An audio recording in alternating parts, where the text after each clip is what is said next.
Buenas, aquí estamos en una presentación sobre los mecanismos de cohesión textual. Trataré de explicar más o menos en qué consisten, cómo es el proceso, para que podamos tener una mejor escritura, para que podamos tener mejores ideas, para que aprendamos a escribir más de lo que ya sabemos. Entonces, dicho esto, podemos seguir con una cosa importante, cohesión. ¿Para qué nos sirven los mecanismos de cohesión textual? Pues nos sirven, como dice aquí, para eh, tener como un procedimiento lingüístico, claro, que relaciona entre sí elementos de un texto para que éste resulte coherente. Porque nosotros a veces, comúnmente, hablando así entre amigos, entre cheros, ¿verdad?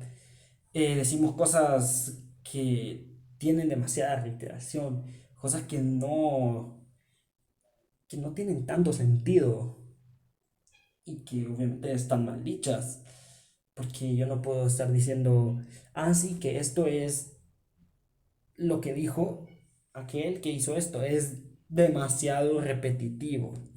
Entonces, pues es de cambiar eso y evitarlo, ¿verdad?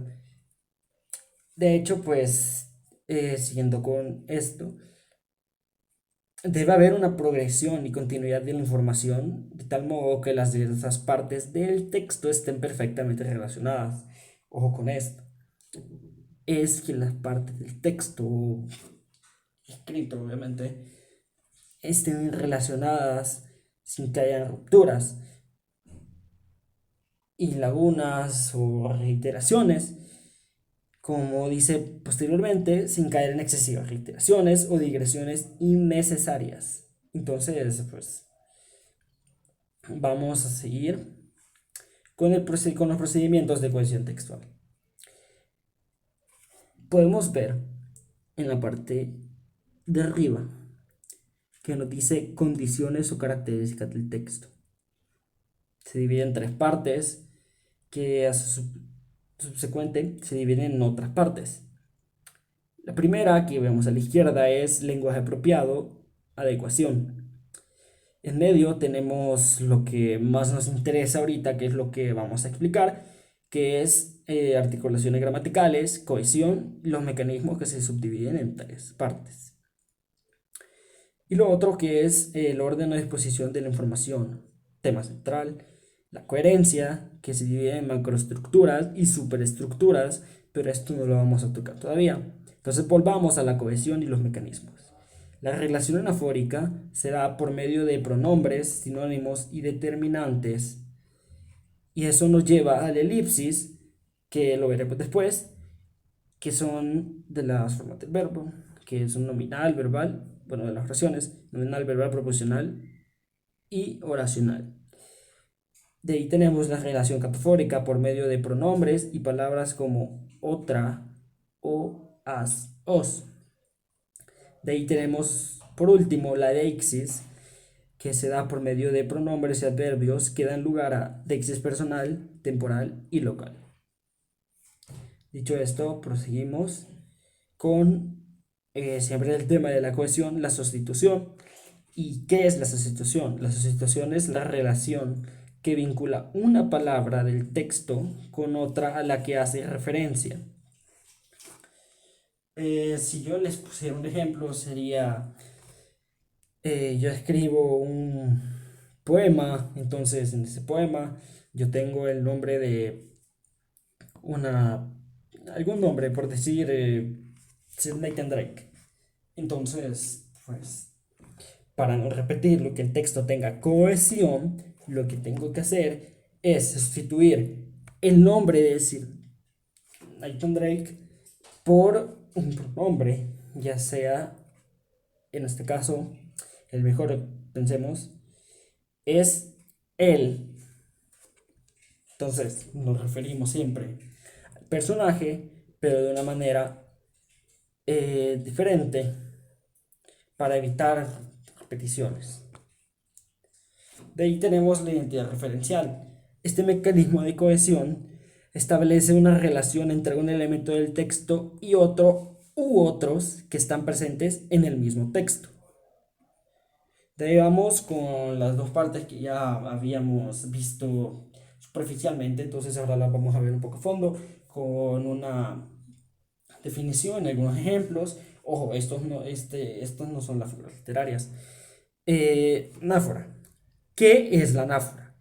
Es la función que desempeñan ciertas palabras de asumir el significado de una parte del discurso que ya se ha mencionado anteriormente.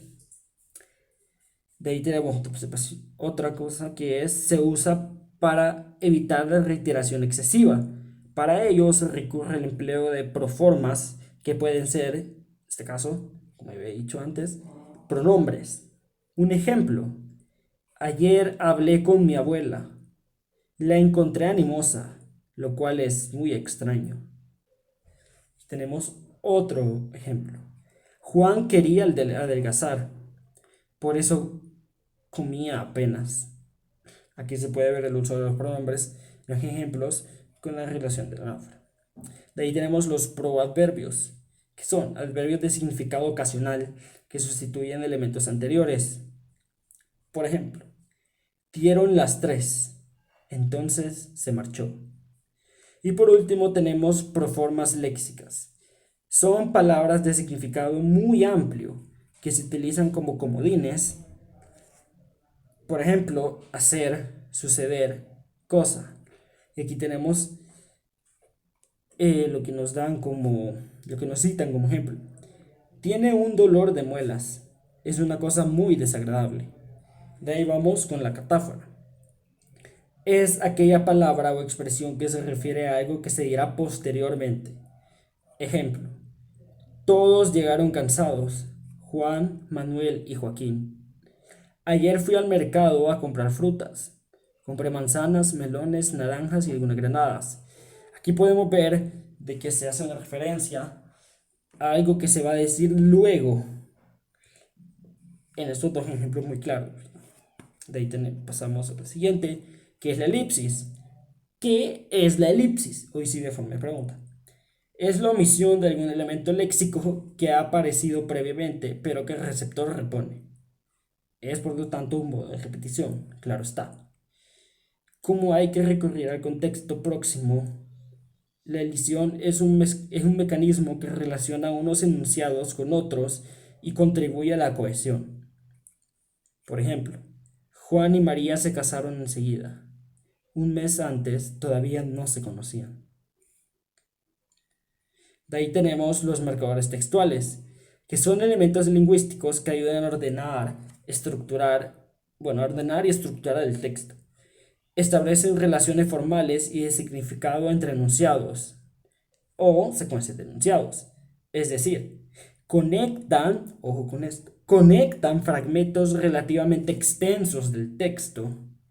Pueden ser adverbios,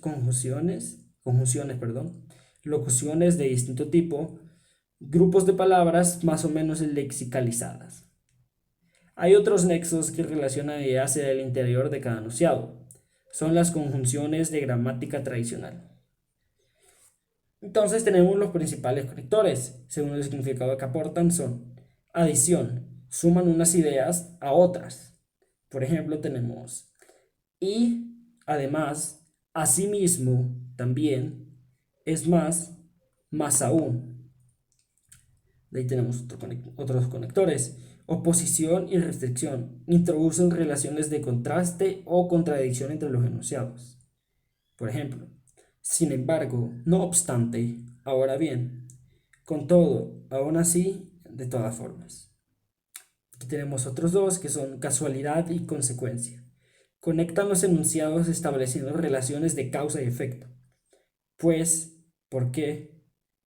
Y es que, perdón, porque y es que, por tanto, por consiguiente, en consecuencia, por eso, entonces.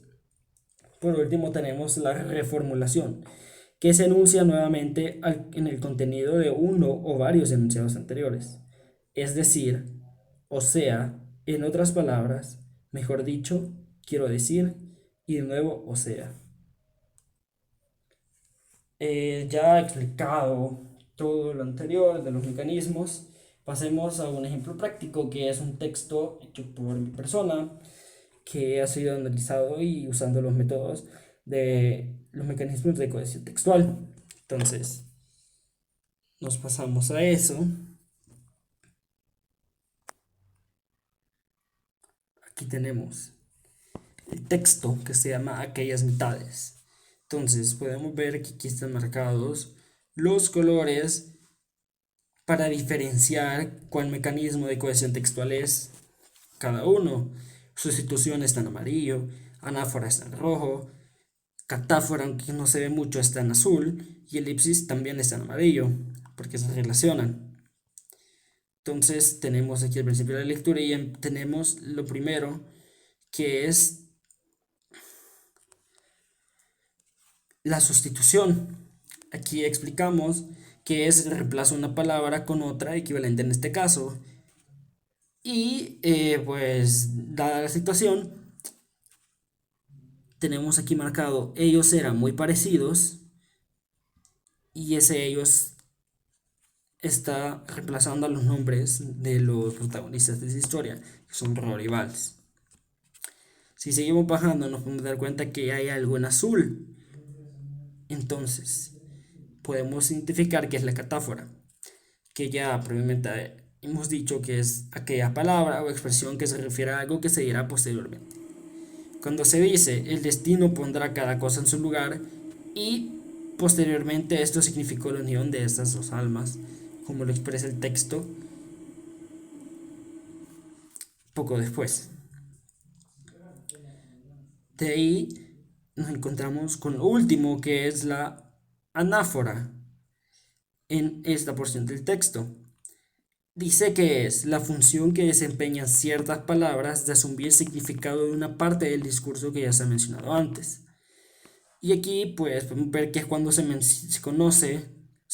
menciona su primer encuentro y posteriormente se unen de la manera especial y destinada, como se puede evidenciar aquí, y en el primer contacto los dos sintieron algo especial, único, pues después de ese día se unieron. Y continúa el texto expresando y alargando un poquito más la idea, ¿verdad?, de lo que significaba.